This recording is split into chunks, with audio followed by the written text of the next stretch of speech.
day of November, and we're all recovering from the 107th Alton Halloween Parade. CJ Nasello here with you. A busy show, and we'll dive right into it with the Missouri History Museum. Really excited for this conversation with Kemi here. Kemi, let me bring you on the screen. Good morning and happy November. Good morning. Happy November. It's here already. Kemi Awosile is the signature event specialist with the Missouri History Museum, and then a great event coming down the pipeline in just a few short days. And, Kemi, right off the bat, this is such a great partnership, it seems like, just from talking with a few folks, with the Del Mar Loop and the Missouri History Museum going hand in hand in this. Take me through Missouri History Museum's component of this event.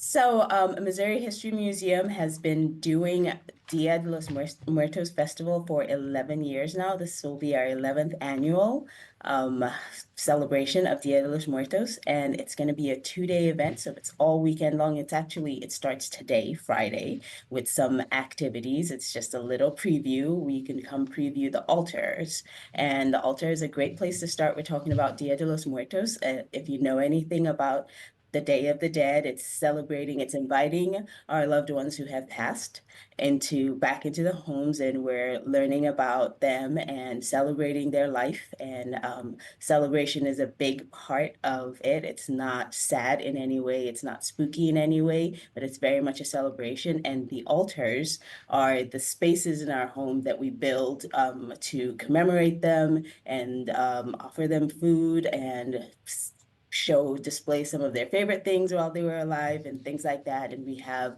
an amazing altar here at the Missouri History Museum that is the Missouri History Museum's altar, and we're dedicating that to our Gateway to Pride exhibit that we have currently here. And we're highlighting 3 of the individuals that are featured in Gateway to Pride, and we have them honored in our altar. So starting with the altar, you can come see we've partnered with some other artists from the St. Louis area, and we've got 15 other altars that you can also view. So viewing the altars and talking about the people that are commemorated therein, but also we'll be celebrating a lot of the Latin American culture. We're going to have just a lot of color. We're going to have lots of crafts. We'll have lots of amazing food, drinks, and also there'll be dancing and live music out on the lawn. Well, and lots of fun stuff.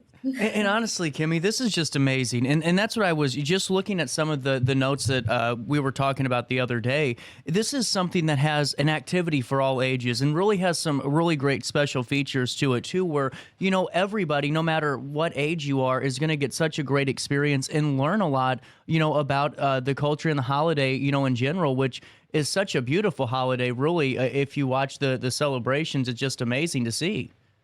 Absolutely. And all over the museum, all through those 2 days, we'll have people who just want to talk about their culture, who can share. We'll have Rosalia Angulo, who designed and built our main MHS altar. She's going to be here, and she can talk about the inspiration for building the altar. She can talk about her art that's inspired by Mexican art. And we'll have dancers around that while they're not performing, they can talk about Mexican folkloric dance. And at the crafts table, we'll have lots of people talking about the crafts that we'll be making. We'll be making papel picado and monarch butterflies. That's part of the Dia de los Muertos culture, but also there'll be people around talking about and sharing. And there's also going to be storytelling in the museum, and it'll be bilingual, so in English and in Spanish. And of course, stories, there's always lessons to learn from storytelling. Well, and honestly, too, Kemi, I think this is going to be really cool to see this altar, and really powerful as well. Now, do we know anything about the design process that it took to get the altar ready for this next couple of days? Because there's a lot that goes into, I'm sure, getting something of this magnitude designed and into exhibit. Yes, it was a lot of fun just watching Rosalia. I bet. She works from out of her home, but she'll call me and video chat with me, or she'll text me and say, "Can I get this in red?" or "Is this okay if I do this?" That was a lot of fun. But Rosalia is a local artist. She's her heritage is from Mexico, but she's a St. Louisan, and she builds these just they're Catharinas, so the kind of like the skeletal figures, Really cool. and she builds them out of paper mache, and then throws some color on them because if you know anything about Dia de los Muertos, it's so colorful. So she puts some colors on them, and then this the altar is it's a big process. You know, you're honoring someone who you love. You want to feed them also, and so you'll find like little bits of fruit, and also just working with her to find like we have these three people that I've never met, but we have our curators here at the museum who have researched these people that went into our exhibit, and so working with them to find what were their favorite things, Well, and then adding that into the lineup of the altar also. Yeah. well, and Kimmy, in your role, that's got to be such a fascinating position, really, where you can sit there and not only celebrate culture and heritage and celebrate all of this, but also to learn so much about the very folks that were walking just up and down, the streets of St. Louis, and just like every one of us, just, normal people that made such an enormous impact. Absolutely. Yesterday I had something to go put on the altar, and it's a pin. So one of the people we're honoring at the altar is Dennis, who was a member of ACT UP St. Louis, and ACT UP was a very it's an activist group Hmm. that supported LGBTQIA plus rights, and I had this pin that was we did a replica of the pins that they wore, and so I had this pin, and I just said, "I'm gonna go give this to Dennis upstairs," and it's like. These people are very much like my best friends now. Well, it's just So, it's really incredible, especially what you guys do at the History Museum, and not to patronize you, but really just all the time, just something new in these very fascinating exhibits where it just not only brings to life our the past of our history as a country and as a whole, but more specifically our region, and to really see how that hits close to home is always really impactful. And now getting into just some of the events that are going to be taking place, there's going to be a procession through Forest Park on Saturday evening. Fill me in on that if it's okay. well, I'll start. It says procession through Forest Park. I want to be clear that it's just a quarter of a mile, so it's very doable for all people, all ages, and we'll also have like it's going to be a celebration, so everybody's going to be supporting each other.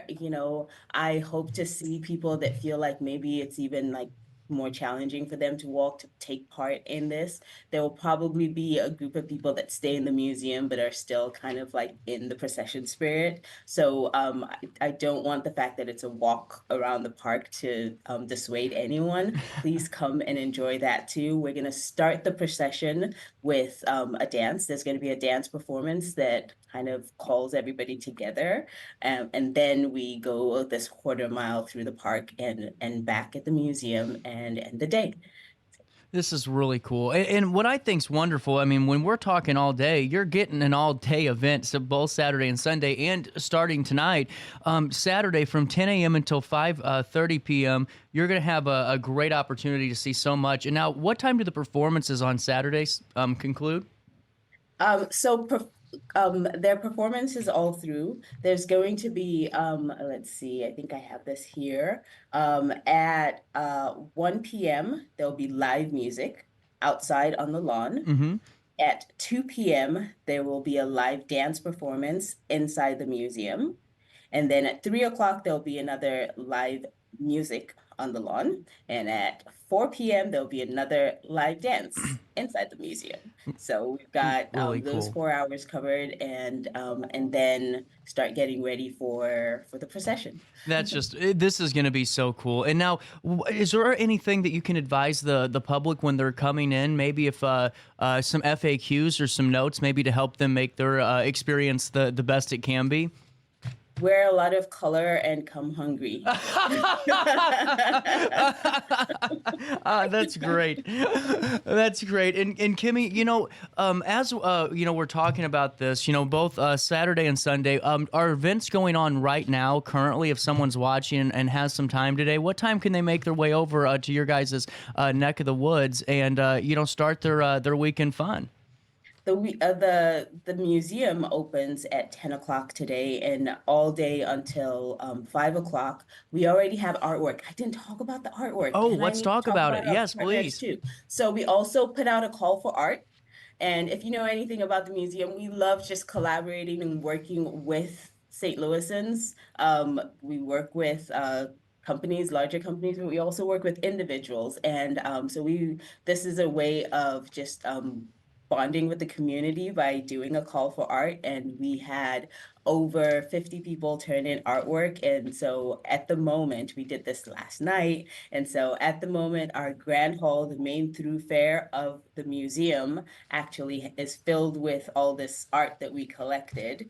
And so anyone that comes in today can come and see that artwork. The altars are also open. So you can see the the big altar in the grand hall. And then there are also some altars downstairs that you can come see. So Well, that's what we have today. and seriously, thank you so much for filling us in on this, and really to have an opportunity to talk about, such a beautiful holiday, but also just how the Missouri History Museum is really just pulling out all the stops to celebrate the occasion, and really in such a way that really brings it all closer to the region. Now, I got to ask you, is there one food vendor before I let you go that is just kind of on the Kemi top 5, we got to have it before the weekend's over? Is there someone you're singling out?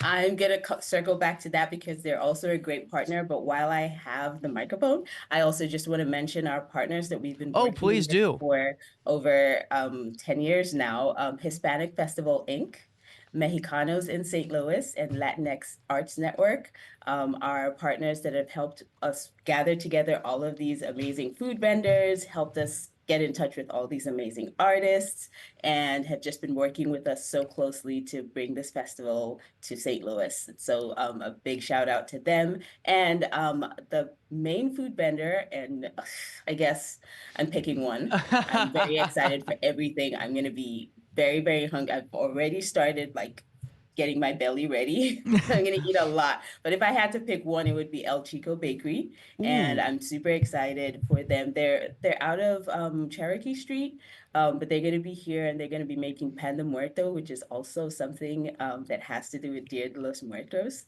And so I'm excited for just yummy, sweet food. I love desserts.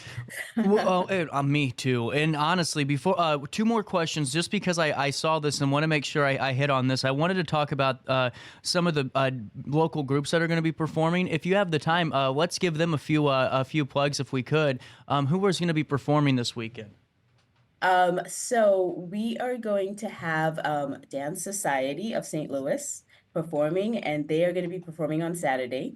We'll have two sessions, two full hour sessions. So you can come at 2 p.m. and at 4 p.m. to see Dance Society of St. Louis perform. And Ana Iriarte is going to be singing, accompanying them with music. And on Sunday, we are going to have Alma de Mexico will be dancing. And that's also 2 and 4 That's o'clock. awesome. And then for live music, we have Ana Iriarte on Sunday. She's going to be doing the live music.